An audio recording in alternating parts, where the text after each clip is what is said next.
হৃদয়ত মৰম অবিহনে যদি আপুনি জীৱনৰ যিকোনো দিশত নিজকে সমৰ্পণ কৰিছে তেন্তে আপুনি এজন ব্যভিচাৰী নহয়নে?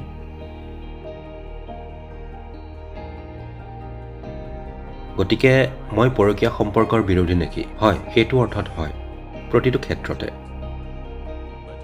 কিন্তু যদি আপুনি সামাজিকভাৱে গণ্য কৰা পৰকীয়া সম্পৰ্কৰ কথা কৈছে তেন্তে সেয়া ব্যক্তিগত আৰু আপুনি কৰা প্ৰতিটো কামৰে এটা পৰিণাম থাকে। মই চিনি পোৱা বেছিভাগ মানুহেই পৰিণামৰ সন্মুখীন হ'বলৈ ইচ্ছুক নহয়,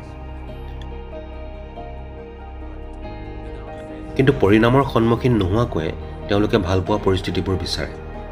গতিকে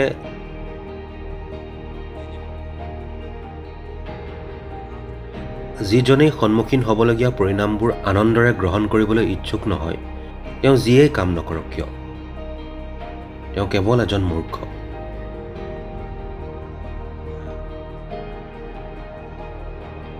আৰু মূৰ্খ হ'ল সেইজনেই যিজন বিভিন্ন দিশত নিজৰেই বিৰোধী।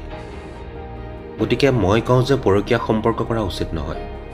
এনেকুৱা এটা কামত নিজকে অৰ্পণ কৰাটো মূৰ্খামি যিয়ে আপোনাক আজিৰ দিনটোৱে সৰ্বোচ্চ বুলি ভাবিবলৈ বাধ্য কৰে আৰু কাইলৈ ৰাতিপুৱা আপুনি নিজকে মূৰ্খ যেন অনুভৱ কৰে, আন কাৰোবাৰ বাবে নহয়।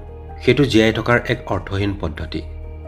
আপুনি এনেদৰে জীয়াই থাকিব লাগিব ইমানখিনি চেতনাৰে যে ভগৱানেও আপোনাৰ ওপৰত গৌৰৱবোধ কৰে। যদিহে আপুনি এনেধৰণৰ চেতনাবোধ দেখুৱায় আপোনাৰ জীৱনত কোনো উচিত অনুচিত নাথাকে। যদি আপোনাৰ এনে চেতনাবোধ নাই তেন্তে আপোনাৰ জীৱনৰ সকলোবোৰ ভুল।